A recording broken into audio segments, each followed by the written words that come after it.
Hi, this is Ashishar Bidekar, and welcome to my podcast, The ARB Show. I'm thrilled to introduce today's guest, Warwick. He's a senior executive with over 30 years' experience in both B2B and B2C markets, having successfully built and sold companies. Warwick used to run Microsoft for startups across EMEA, helping over 180 companies raise seed to Series C funding. He is currently the group CEO of Hygenox. Hygenox is a developer, owner, and operator in the green hydrogen industry. They're building a distributed hydrogen generation network for industrial clients' migration to carbon zero models. Over to you, Warwick.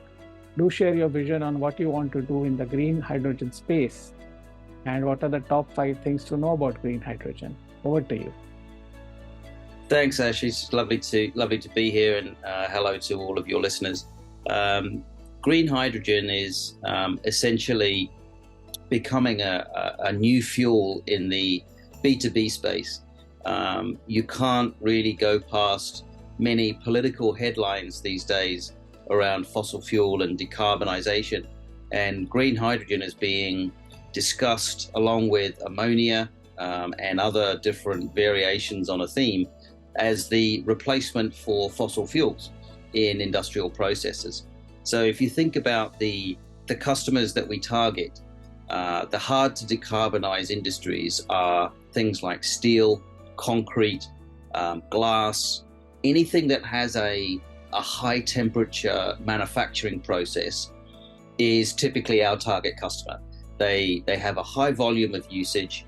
They're typically very difficult to decarbonize because their industrial processes either cannot be switched off or can only be switched off once every 10 or 15 years to reset the burners and the cauldrons and things that they make their products in. So the timing that we have, we can talk to a customer for 12, 18 months, and we have to fit into their engineering schedule, which is challenging because if we miss that window of opportunity, we have to wait 10 to 15 years for the next window of opportunity. So our vision is to really look at taking the end-to-end. So from full-blown production through to delivering the product as a service. So we have a business a business product in the company called Fuels as a Service.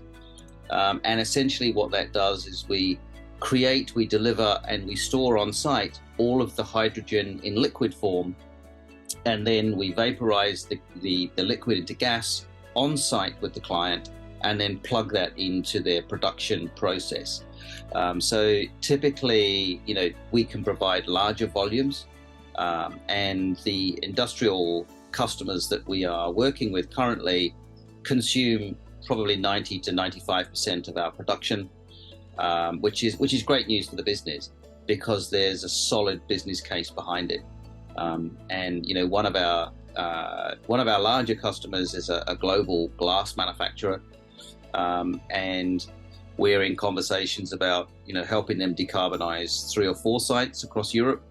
So it's a massive opportunity, but we are trying to replace or disrupt an established supply chain that's been there for many, many decades around fossil fuel. So there's going to be a lot of upheaval in the next 10, 15, 20 years with this migration, and it might not go smoothly as we want.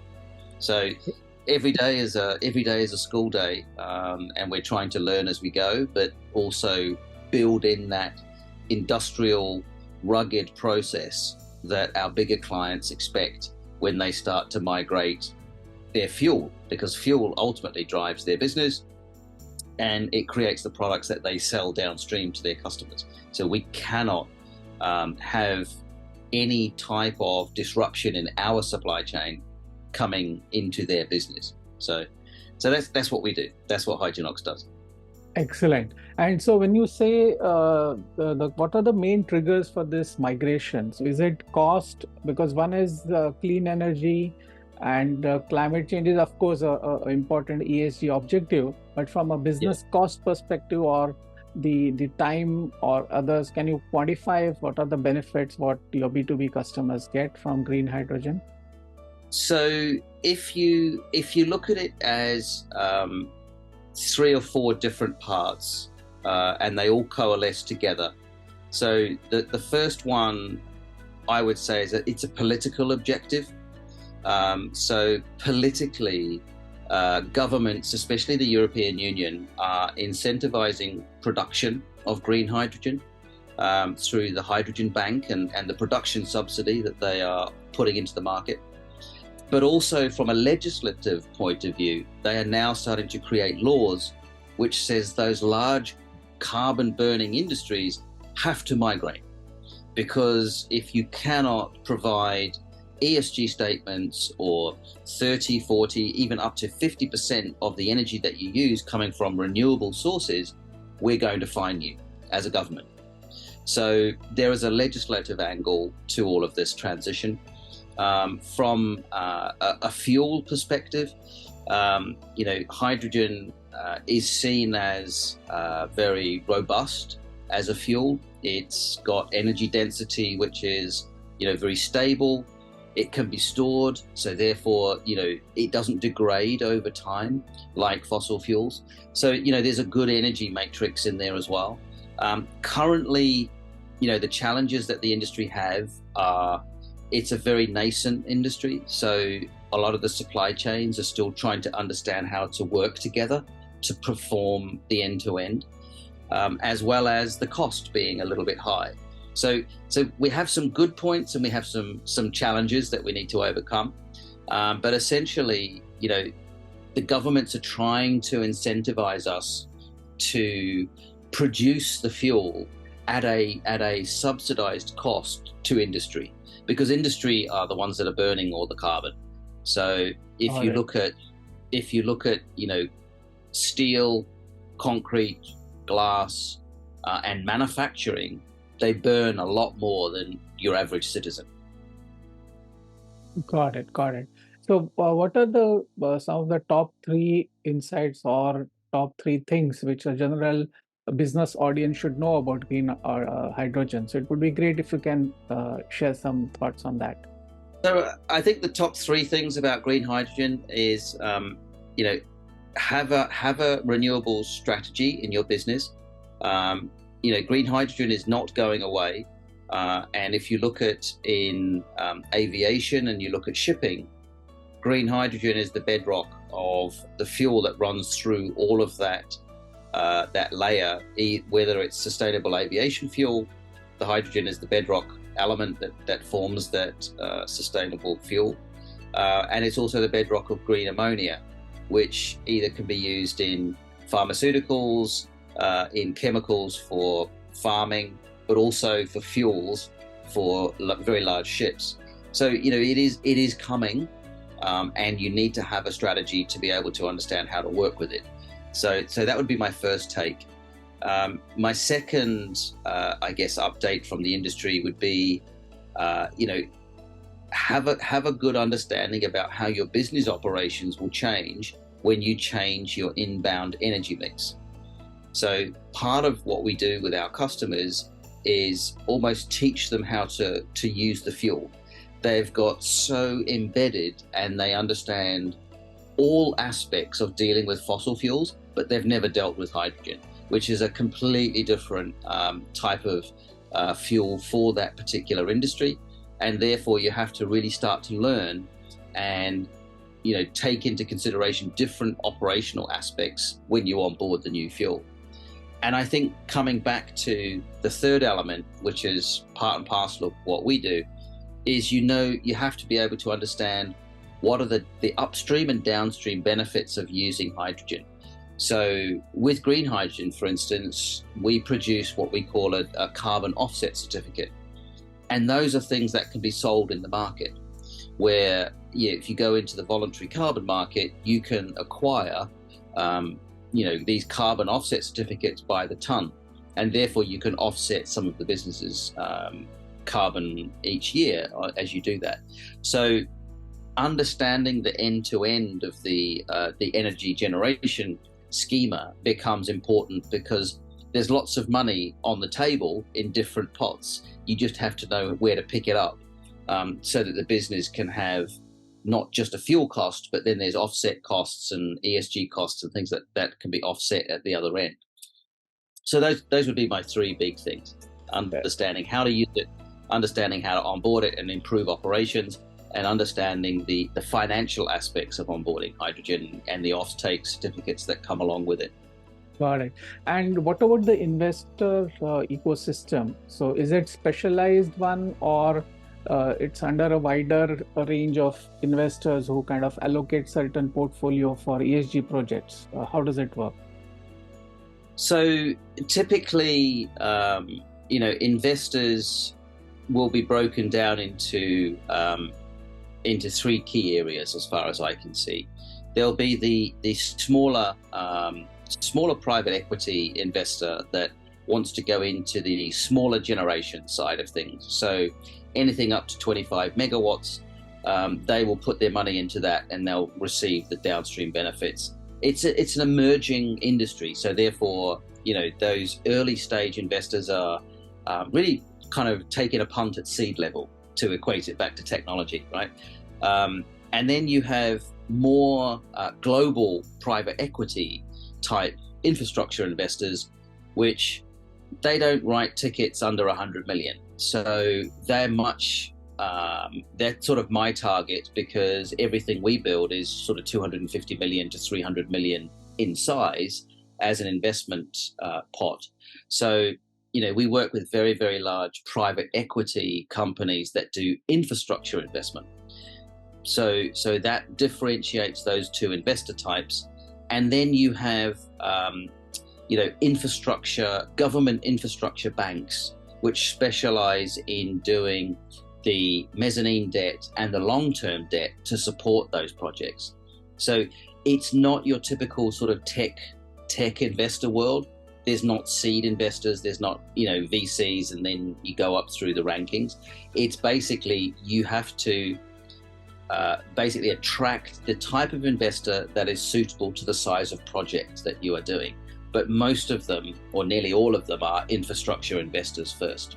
Got it. And can you share any kind of aha moments in the green hydrogen area wherein it's kind of attracting a lot of attention of the B2B customers? So, for example, this is more of a B2C play, but there are folks. I think Toyota is working on a hydrogen car, right? Yep. So similarly, any specific, it may not be directly related with B2B, but it kind of really sparks the interest in the green hydrogen area. So any thoughts on that? So if you look at logistics, would be a prime example, right? So you have transportation and logistics companies now which are moving towards having green hydrogen trucks. They can go 1,100 kilometers on a tank of green hydrogen, and they can refuel in 15 minutes, 12 to 15 minutes. So, when you look at the larger vehicles, trains, large trucks, hydrogen is playing its part. And if we, as an industry, if we embed into logistics properly, I can see the cost of logistics coming down significantly for the end consumer. So when you load logistics costs into the price of your go-to-market as a B2C product business, all of a sudden logistics really comes a small fraction at the end, rather than being something that you have to spend a lot of money on to consume, which is the realm of fossil fuels. So there is a challenge with trying to onboard hydrogen in vehicles at the moment, because like any new technology, early adoption is expensive. But as people get used to it and there's more infrastructure that's developed, you can see the cost of these hydrogen vehicles coming down, and the efficiencies are just there. A hydrogen engine is way more efficient than a fossil fuel engine, and there's fewer moving parts, especially if it's a fuel cell EV. And the trucks are way more efficient, and they're a lot cleaner. So, I can see a big movement over the next 2 to 3 years in logistics, and that will help C industries. Right. So another point which the general audience or general public could be looking at is when you look at clean energy, right, or clean options, right. So essentially, have solar, you've got the EV lithium based technology, and you're starting to get sodium based battery technology, and then you've got hydrogen as clean, or maybe even wind at some points. So, do you Yep. see the specific segments where hydrogen as a concept competes against any of these other clean energies, and few areas where hydrogen scores over them, and it's kind of a only area available for hydrogen, and others can't really compete? Yeah, I think, if you look at what hydrogen is good at doing, it's good at storing energy.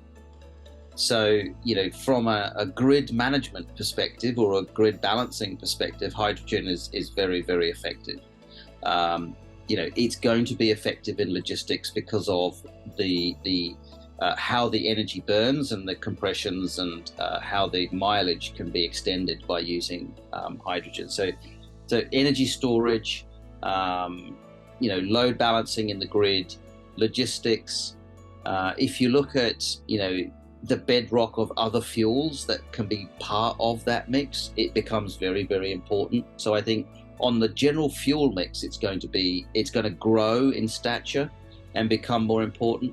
But if you look at, the bedrock for just energy in its rawest form, hydrogen is quite a small percentage at the moment, but it's the fastest growing percentage.